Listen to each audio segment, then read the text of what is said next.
राजधानी के किनारे स्थित एक पुराना अस्पताल, जिसे सिटी होप जनरल कहा जाता है, कभी क्षेत्र का सबसे प्रसिद्ध अस्पताल हुआ करता था। समय के साथ इस अस्पताल ने नाम के साथ बदनामी भी कमाई। मरीजों ने अजीबोगरीब घटनाओं की शिकायत की, जैसे रात के समय परछाइयों का दिखना, सीढ़ियों से तेज कदमों की आवाज और सबसे ज्यादा डराने वाली चीज, भूतिया नर्स की उपस्थिति। कहानी की शुरुआत होती है एक पत्रकार ईशी मेहरा से, जिसे इस रहस्यमयी अस्पताल की जांच के लिए भेजा गया है। अपनी रिपोर्टिंग के दौरान ईशी को पता चलता है कि अस्पताल के इतिहास में छुपा है एक गहरा राज, और इस राज का संबंध एक नर्स की आत्मा से है, जिसका भूत आज भी न्याय मांग रहा है। ईशी ने अस्पताल में कदम रखते ही वहां की भयानक स्थिति का अनुभव किया। हर ओर सन्नाटा, जर्जर दीवारें और अस्पताल के कोने कोने से आती सिसकियों की आवाजें। अस्पताल के इतिहास की खोज। ईशी को मालूम हुआ कि इसी साल पहले यहाँ एक नर्स अमृता की रहस्यमय परिस्थितियों में मौत हो गई थी। अमृता को सभी मरीजों और स्टाफ का प्यारा माना जाता था, लेकिन उसकी मौत के बाद अस्पताल में भूतिया घटनाओं की शुरुआत हुई। ईशी ने वहां मौजूद सुरक्षा गार्ड रघु काका से पूछा, जो पिछले 3 सालों से अस्पताल में कार्यरत है। रघु ने बताया, यहाँ अमृता की आत्मा भटक रही है। हर रात 3 बजे आप उसकी परछाई देख सकते हैं, लेकिन अगर उसने आपको देख लिया तो बचना नामुमकिन है। ईशी ने अस्पताल के एक पुराने हिस्से में कदम रखा, जहां पहले ऑपरेशन थिएटर हुआ करता था। वहां उसे महसूस हुआ जैसे कोई उसकी निगरानी कर रहा हो। अचानक पीछे से ठंडी हवा का झोंका आया और एक धीमी हंसी गूंज उठी। ईशी ने देखा, ऑपरेशन थिएटर की बंद खिड़की अपने आप खुल गई। तभी उसने किसी का हाथ महसूस किया, जो उसके कंधे पर रखा हुआ था। जब उसने पीछे देखा तो वहां कोई नहीं था, लेकिन दीवार पर एक संदेश लिखा था, मुझे न्याय दो। ईशी ने अपनी जांच को और गहराई से किया।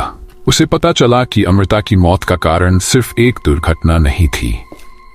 अस्पताल के डॉक्टरों में से एक, डॉक्टर मित्तल, ने एक अनैतिक प्रयोग के दौरान अमृता की हत्या कर दी थी।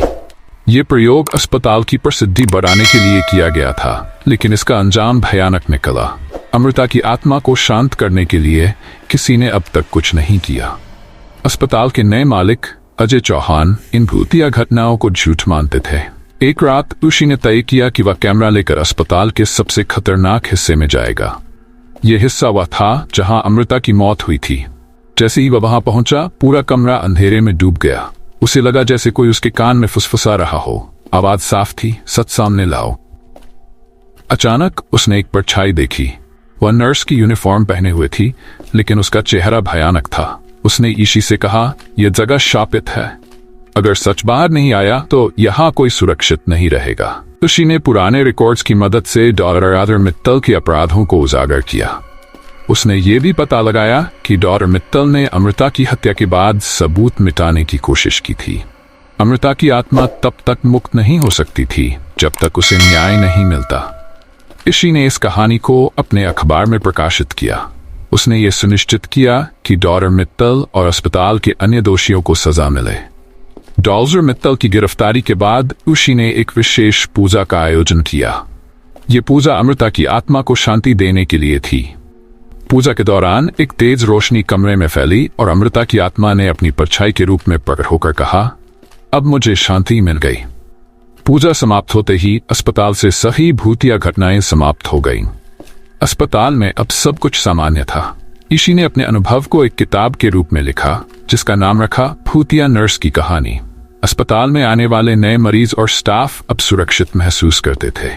अमृता की आत्मा ने जाते जाते यह सबक दिया था कि बुराई और अन्याय का अंत हमेशा होता है। डॉक्टर मित्तल की गिरफ्तारी और पूजा के बाद सबको लगा कि अस्पताल में शांति लौट आई है, लेकिन ईशी के अंदर अब भी कुछ सवाल थे। क्या सचमुच अमृता की आत्मा को मुक्ति मिल गई, या कुछ ऐसा छूट गया जो इस प्रकरण को पूरी तरह खत्म नहीं कर पाया? ईशी ने अपने सवालों का जवाब ढूंढने के लिए अस्पताल के सबसे गहरे हिस्से में फिर से जाने का फैसला किया।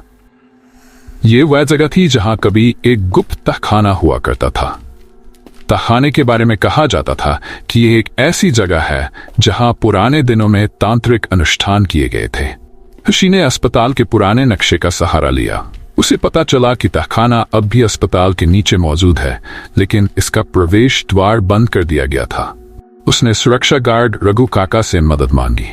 रघु काका ने कहा, बाबू, तहखाने में जाना खतरनाक है। वहां बहुत कुछ ऐसा है जो अब तक छिपा हुआ है। मैंने सुना है कि वहां से लौटकर कोई जिंदा नहीं आया। ऋषि ने अपनी जिद नहीं छोड़ी। रघु काका की मदद से उसने तहखाने का गुप्त दरवाजा खोज निकाला। दरवाजा खोलते ही वहां से एक अजीब सी बदबू और ठंडी हवा बाहर आई। तहखाने में घुसते ही ईशी ने दीवारों पर खून से बने अजीब चिन्ह देखे। वह समझ गया कि यहाँ कभी गहरे तांत्रिक अनुष्ठान किए गए होंगे। तभी उसे दीवार पर कुछ लिखा दिखाई दिया। जो यहाँ सच की तलाश में आएगा वह मौत को गले लगाएगा। ऋषि को लगा कि यह सिर्फ डराने के लिए लिखा गया था, लेकिन तभी उसने महसूस किया कि तहखाने का वातावरण बदलने लगा है। हर तरफ से फुसफुसाहटें आने लगीं। तुमने हमारा राज खोला है, अब इसकी कीमत चुकानी होगी। ऋषि ने आगे बढ़ते हुए एक बड़ा कमरा देखा। कमरे के बीचों बीच एक लकड़ी का पुराना तख्ता था। उस पर जली हुई नर्स की यूनिफॉर्म रखी थी। जैसे ही उसने उस तख्ते को छुआ, अचानक कमरे में तेज हवा चलने लगी। अमृता की आत्मा वहां प्रकट हुई, लेकिन इस बार उसका चेहरा अलग था। वह पहले से ज्यादा भयानक लग रही थी। उसने ऋषि से कहा, तुमने मेरी कहानी पूरी नहीं सुनी। ये जगह सिर्फ मेरी नहीं, बल्कि उन मासूम आत्माओं की भी है जिन्हें यहां मारा गया था। उन्हें भी न्याय चाहिए। ऋषि को समझ आया कि अस्पताल का यह तहखाना सिर्फ एक अनुष्ठान स्थल नहीं था, बल्कि यहाँ डॉक्टरों और तांत्रिकों ने मिलकर कई मासूमों की जान ली थी। इन मासूमों की आत्माएं अब भी यहाँ भटक रही थीं। वे अमृता की आत्मा के साथ मिलकर न्याय चाहती थी। ऋषि ने वादा किया कि वह इन मासूम आत्माओं की कहानी भी दुनिया के सामने लाएगा। उसने तहखाने में पड़ी एक डायरी उठाई। ये डायरी एक डॉक्टर की थी जिसने इन अनुष्ठानों के सारे सबूत लिखे थे। जैसे ही ऋषि ने तहखाने से बाहर निकलने की कोशिश की, आत्माओं ने उसे रोकने की कोशिश की। उन्हें डर था कि वह उनका सच छिपा लेगा। ऋषि ने कहा, मैं तुम्हारा सच उजागर करने आया हूं। मुझे रोककर तुम और खुद को कष्ट दोगी। मुझे विश्वास करो। अमृता की आत्मा ने बाकी आत्माओं को शांत किया और कहा, हमने इसे चुना है। अगर ये वादा तोड़ेगा तो इसकी आत्मा भी यहीं फंस जाएगी। ऋषि ने उस डायरी को अपने अखबार में प्रकाशित किया। अस्पताल के पुराने मालिकों और डॉक्टरों के खिलाफ केस दर्ज हुआ। पुलिस ने तहखाने की खुदाई की, जहां कई कंकाल पाए गए। इन सबूतों ने इंसाफ का रास्ता खोल दिया।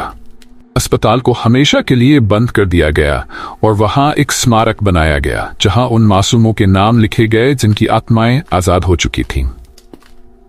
ऋषि ने एक बार फिर अमृता की आत्मा को देखा। वह मुस्कुराई और कहा, अब हमें शांति मिल गई। तुम्हारा धन्यवाद। अस्पताल से जुड़ी सारी भूतिया घटनाएं हमेशा के लिए खत्म हो गई। ऋषि ने इस घटना को अपनी जिंदगी का सबसे बड़ा अनुभव माना और अपनी किताब का नाम रखा, भूतिया अस्पताल का अंतिम अध्याय। ये कहानी हमें सिखाती है कि सच और न्याय हमेशा जीवित रहते हैं। भले ही अंधकार कितना भी गहरा हो, सच्चाई की रोशनी उसे मिटा देती है। अगर आपको यह कहानी पसंद आई हो तो इसे जरूर शेयर करें। अगली बार एक और रहस्यमयी और रोमांचक कहानी के साथ मिलेंगे। तब तक सुरक्षित रहें और सच का साथ दें।